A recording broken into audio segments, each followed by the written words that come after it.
घूंघट के पट खोल रे तो को पीऊ मिलेंगे। घट घट में वही साईं बसत है, कटुक वचन मत बोल रे। धन जोबन का गर्भ न कीजिए, झूठा पचरंग चोल रे तो को पीऊ मिलेंगे। शून्य महन में दीना बार ले, आसन से मत डोल रे। जोग जुगति से रंग महल में पी पायो अनमोल रे।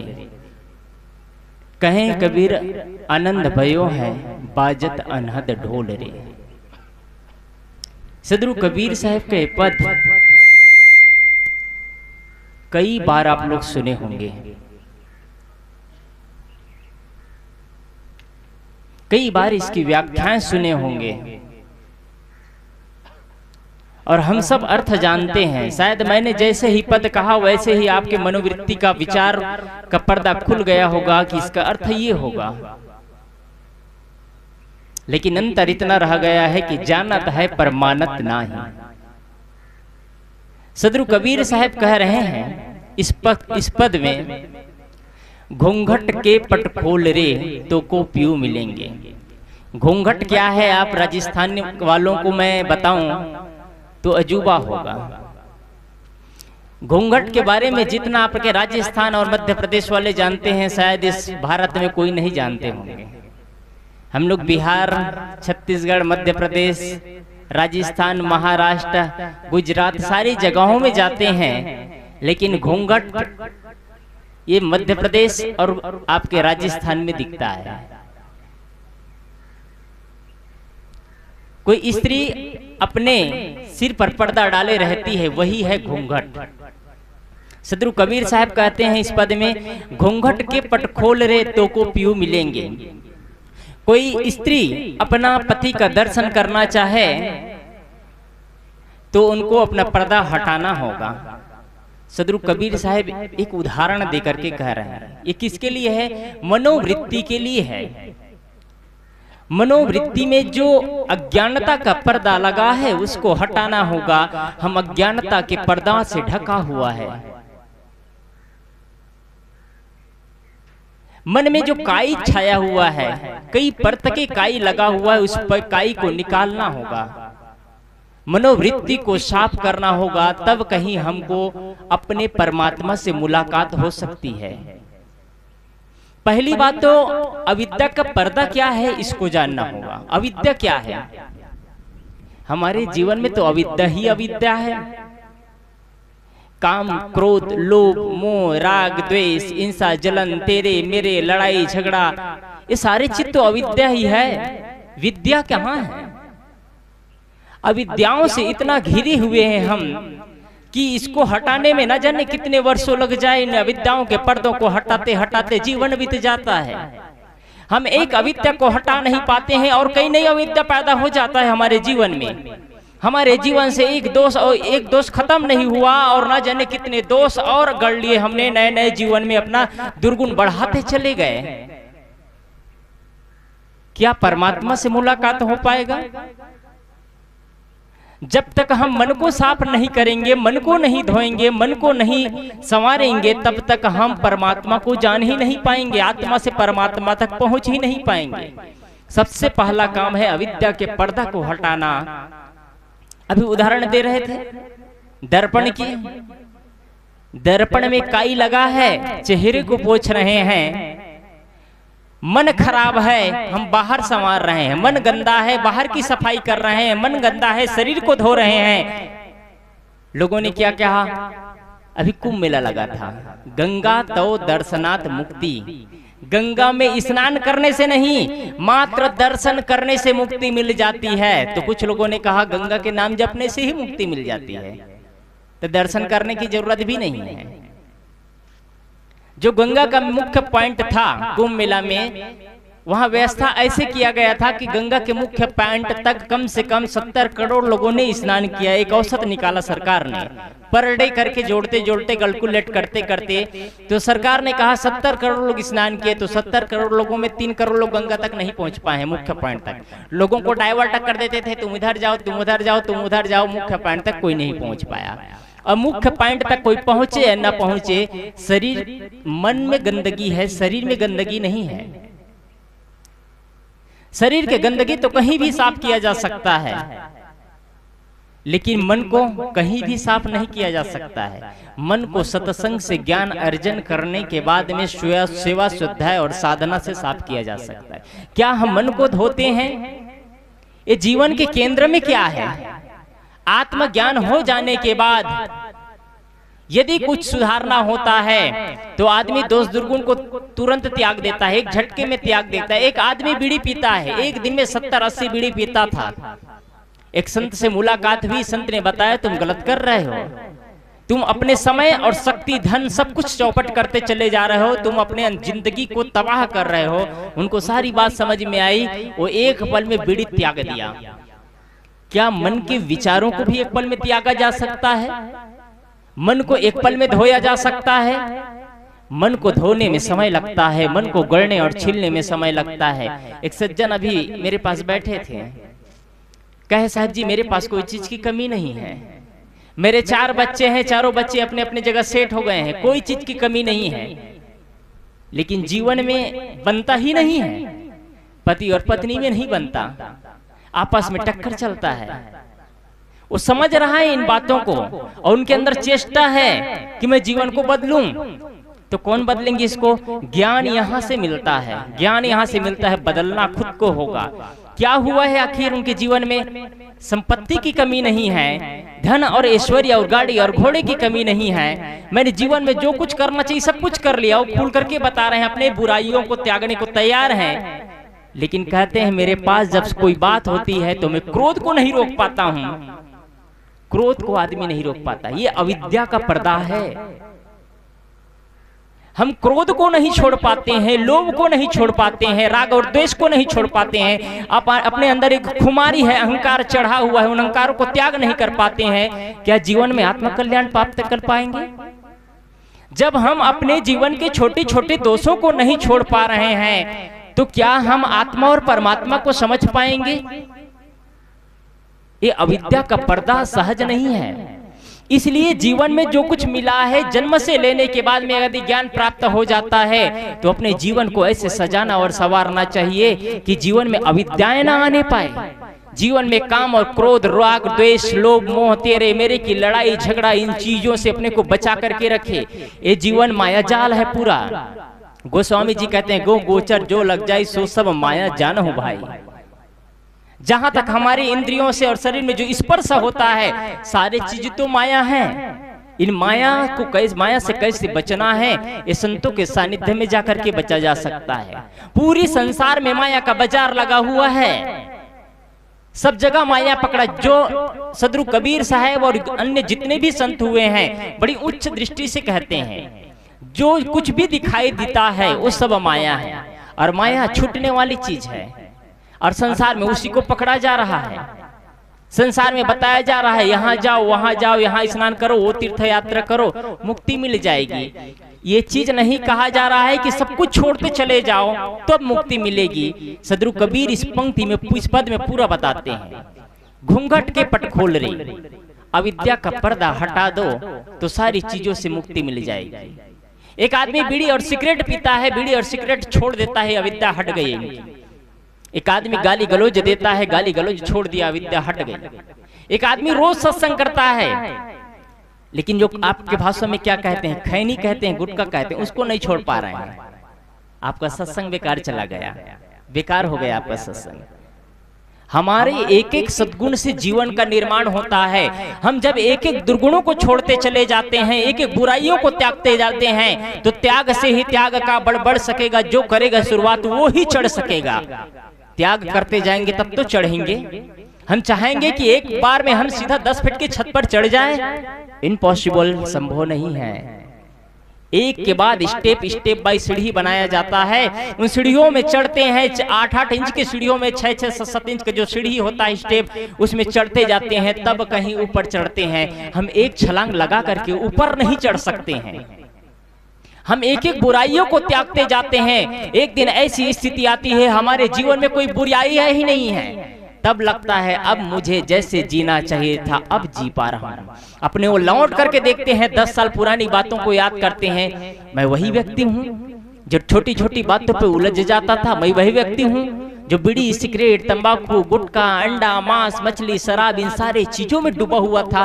क्या मैं वही व्यक्ति हूँ? लौट करके अपने को देखते हैं तो लगता है नहीं, मैं अब बदल गया हूँ, बदल गया हूँ। शरीर मेरा वही है और आत्माएं भी वही है, लेकिन मैं इसको रिफाइंड कर दिया, तराश दिया हूँ। अब मैं आत्मा से परमात्मा का स्वरूप में को पहचानने का प्रयास कर रहा हूँ, बदल गया।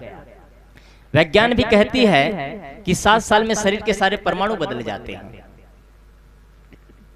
लेकिन 7 साल में जो मन की जो पुरानी आदत होती है वो नहीं बदल पाता है।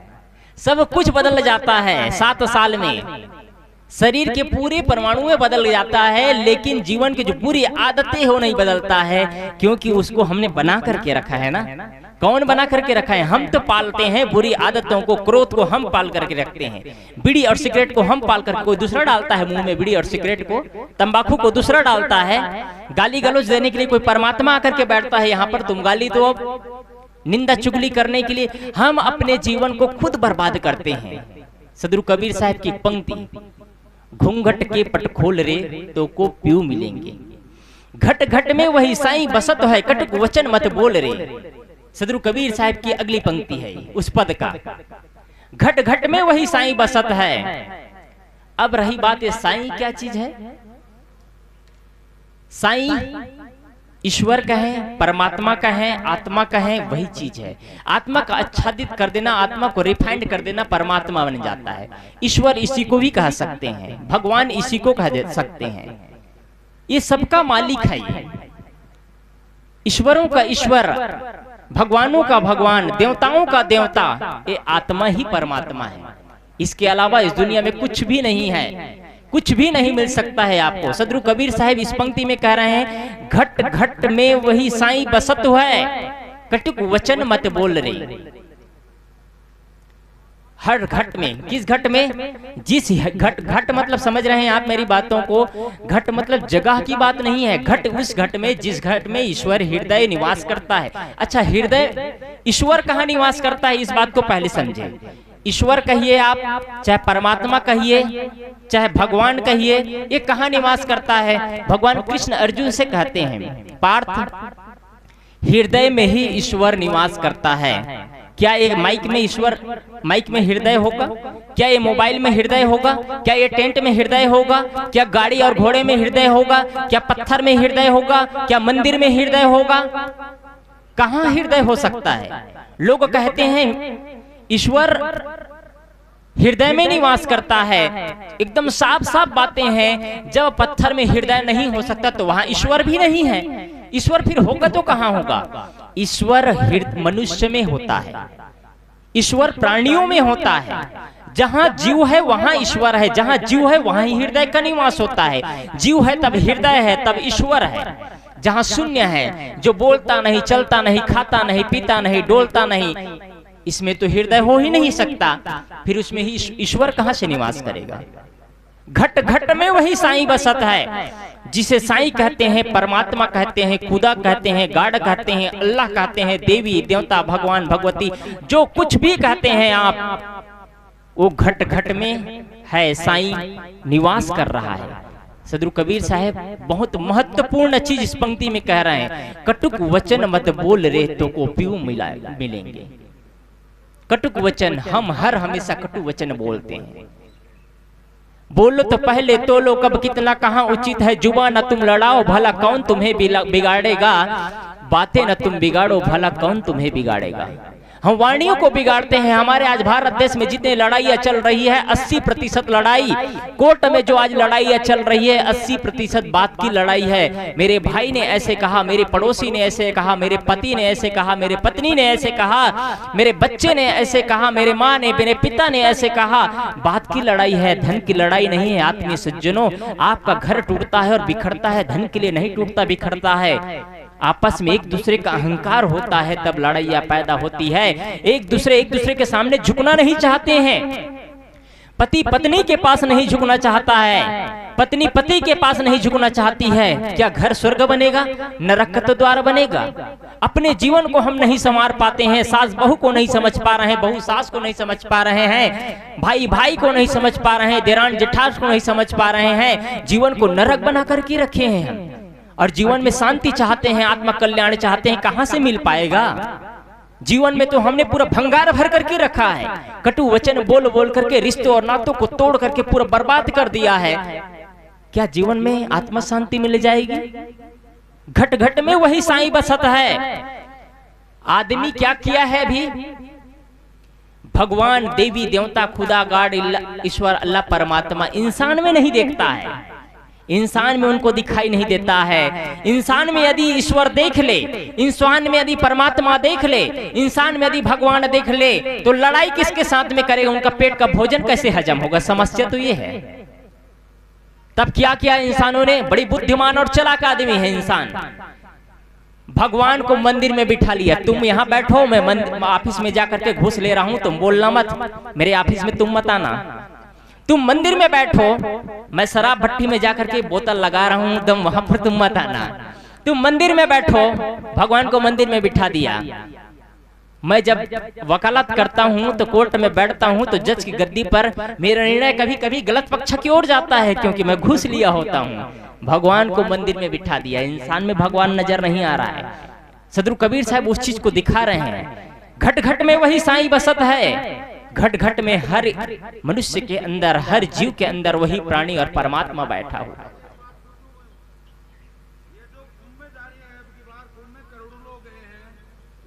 जी जी, तो ये पाप धोने के लिए गए हैं, तो ये क्या समझ में नहीं आ रही कृष्ण। ये कुंभ वाला बताइए आप। जो कोई ऐसा कोई प्रश्न होगा तो पहले से बता देंगे, मैं बता देता हूँ। कुंभ में लोगों ने पाप धोने के लिए गए, लेकिन पाप कितने का धुला या नहीं धुला ये तो मैं नहीं जानता, लेकिन न जाने कितने को तो जेबें कट गई, कितने के सामान हर गए और कितने लोग इस दुनिया से अलविदा हो गए। हकीकत तो ये है, पाप कुंभ मेले में नहीं धुलता है, पाप धुलता है मन को धोने से। अच्छा, मैं एक उदाहरण बता रहा हूँ, मेरा विषय दूसरा है लेकिन बता रहा हूँ। जीवन को संवारना हो तो जीवन को संवारने के लिए आपको क्या करना पड़ेगा? घर बदल देंगे जीवन संवर जाएगा, मकान बदल देंगे जीवन संवर जाएगा, कपड़े बदल दीजिए, आप पूरा बेडरूम डाइनिंग रूम सब सजा दीजिए, भोजन बदल दीजिए, कपड़ा बदल दीजिए, मकान बदल दीजिए, मोबाइल बदल दीजिए, सब कुछ बदल देंगे, क्या जीवन बदल जाएगा? नहीं बदलेगा।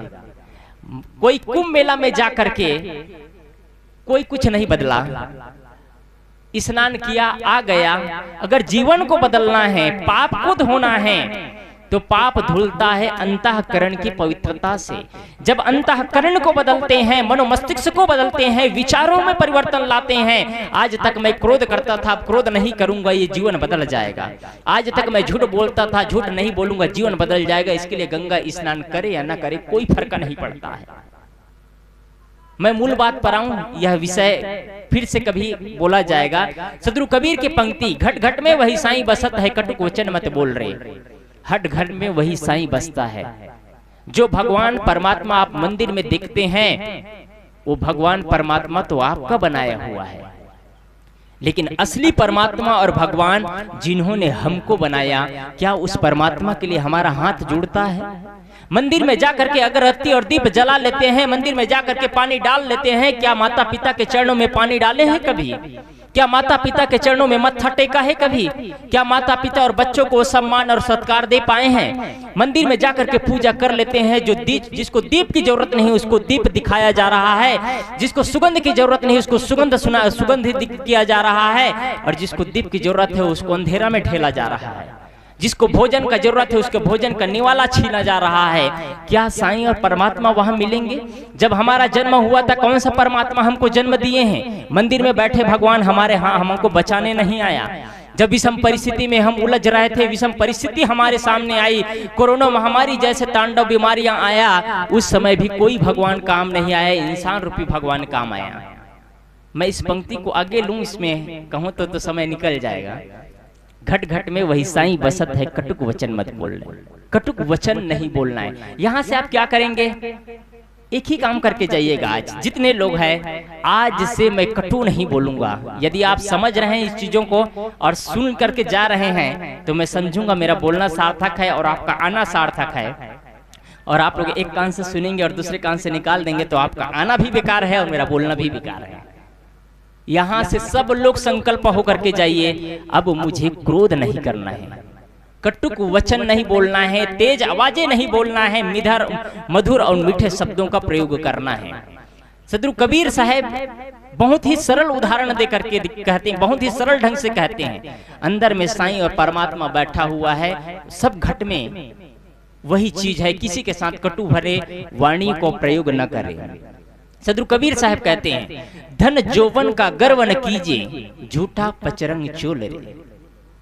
आदमी को बड़ा अहंकार होता है, मैं धनपति हूँ, मैं पदवान हूँ, मैं प्रोफेसर हूँ, मैं लेक्चरार हूँ, मेरे पास इतनी संपत्ति है, मेरे पास इतने बच्चे, परिवार, धन संपत्ति, ऐश्वर्य है। सदगुरु कबीर साहब कहते हैं ये सब झूठा पचरंग चोल है रे, ये सब झूठा है, उसका गर्व मत करो। और ये जो शरीर रूपी पचरंग है ना, 5 रत्नों से मिला हुआ है, जो 5 तत्वों से बना हुआ है, ये सब झूठा है, झूठा पचरंग चोल। समझ रहे हैं, मिट्टी, पानी, आग, हवा, इससे इसका निर्माण हुआ है और कुछ दिनों में विभक्त हो जाएगा। इसका क्या अहंकार करना? धन जौवन का क्या अहंकार करना? यदि किसी के पास धन है तो धन की प्रसिद्धि है, आपकी प्रसिद्धि नहीं है। जिस दिन आप धन हटा देते हैं, लोग आपका सम्मान करना भूल जाते हैं, कोई पूछते नहीं है सेठ जी कहाँ है, नहीं पूछेंगे। जब आप पद में जाते हैं, बड़े ऐश्वर्य के साथ गांव का प्रधान बनते हैं, तो प्रधान जी पूरे गांव के लोग हाथ जोड़ते हैं, 5 साल बाद प्रधान पद से हटते हैं, सरपंच पद से हटते हैं, लोग भूल जाते हैं आपको पद का। लोगों ने किसका सम्मान किया था? आपका सम्मान नहीं किया था आत्मियों, आपका पद का सम्मान किया था।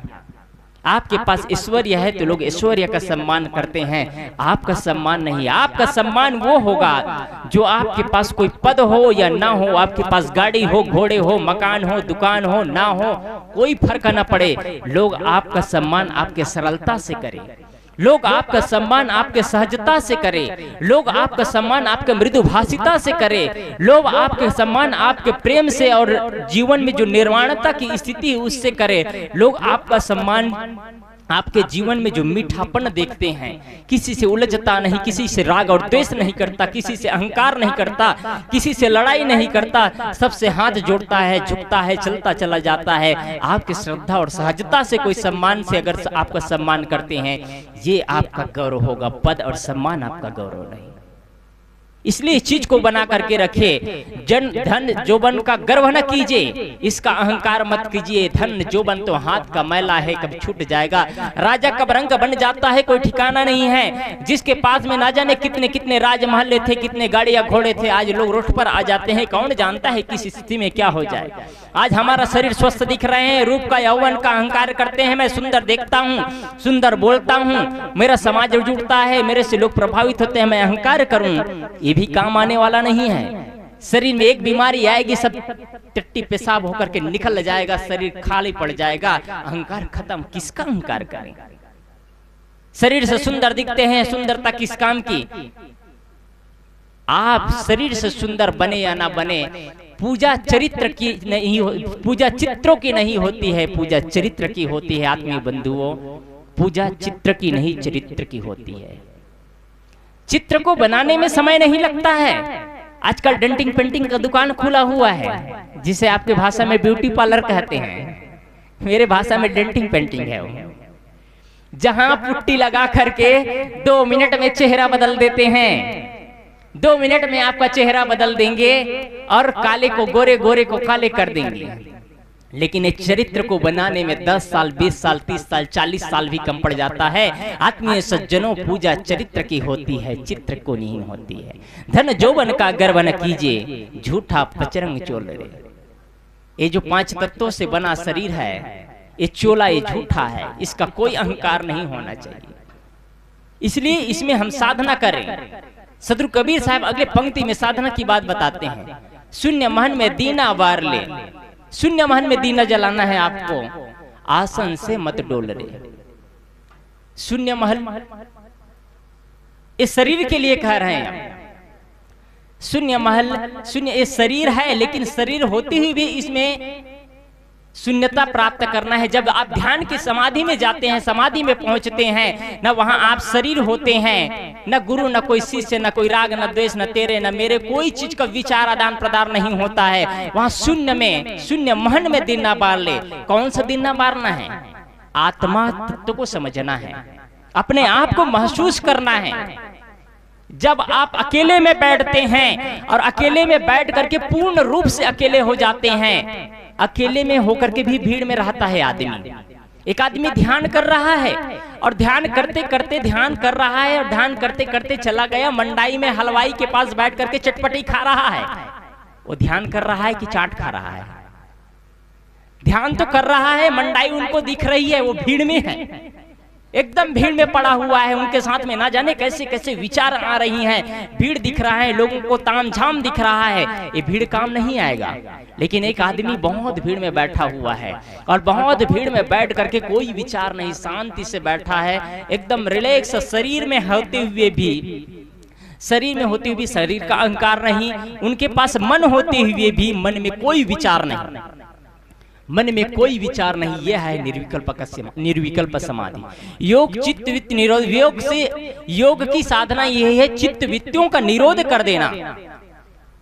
चित्त वित्त में कोई विचार न आना, यह निरोध है।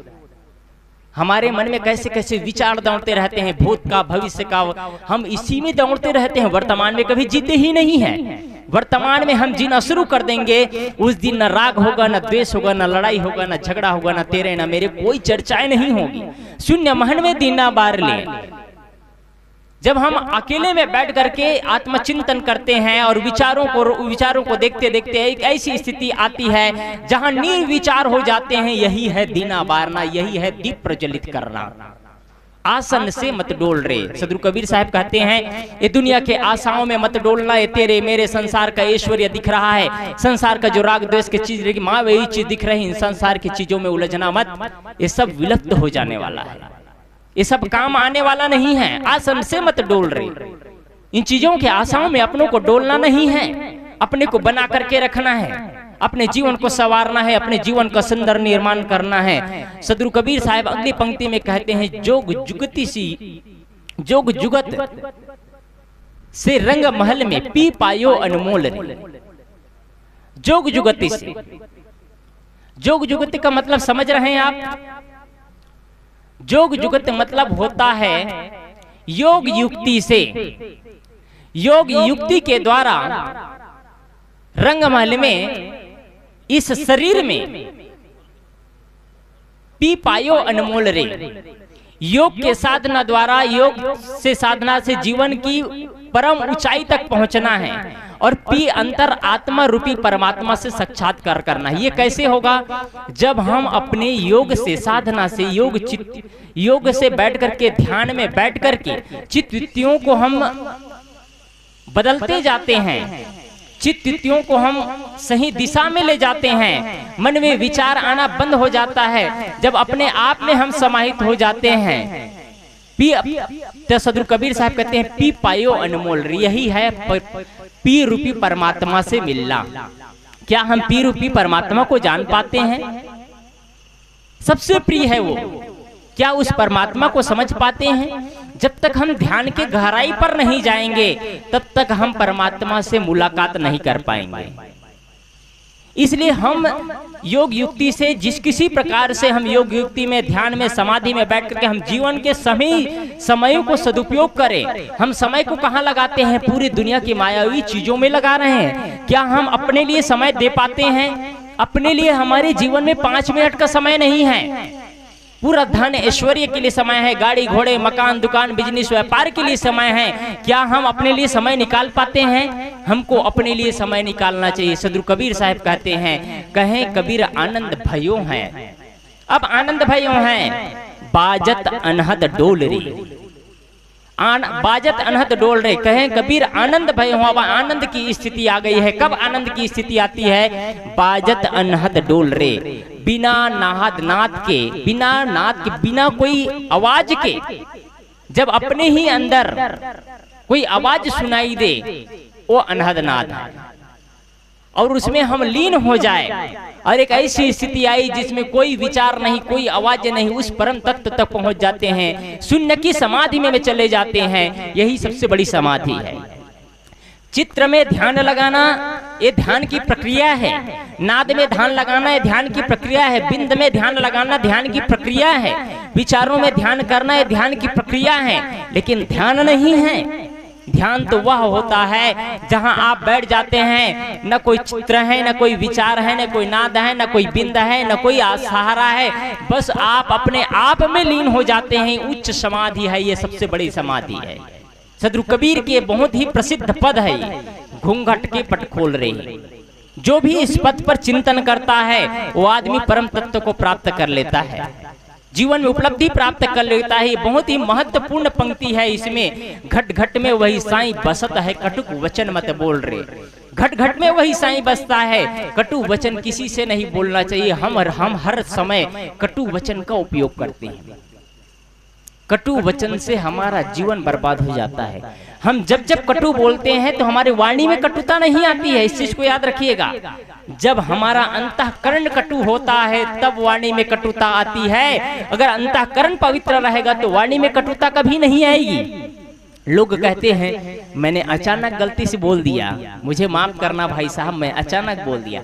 आप अचानक नहीं बोलते हैं, आपके अंदर वही मथानी चलती है। मैं वक्त आएगा तब बताऊंगा उनको। आप बार बार कहते हैं वक्त आने पर मैं बताऊंगा, और वक्त आने पर आप बोलते हैं। आप खुद जलते हैं तब दूसरों को जलाते हैं। माचिस की तिल्ली जब भी जलाया जाता है तो किसी जगह आग लगानी हो तो पहले माचिस की तिल्ली खुद जलती है, तब दूसरों को जलाने का काम करती है। हम क्या करते हैं, पहले अपने आप को पूरा मथ देते हैं, त्राही त्राही मच जाता है, तब कहीं अंदर से आवाज फुट करके निकलता है। क्रोध में चिलमिला उठते हैं, क्रोध में हम तिलमिला करके बोलते हैं, पूरा घर द्वार नरक का द्वार बना देते हैं, पूरे जीवन को नरक का द्वार बना देते हैं। शब्दों को संभाल करके बोलना चाहिए।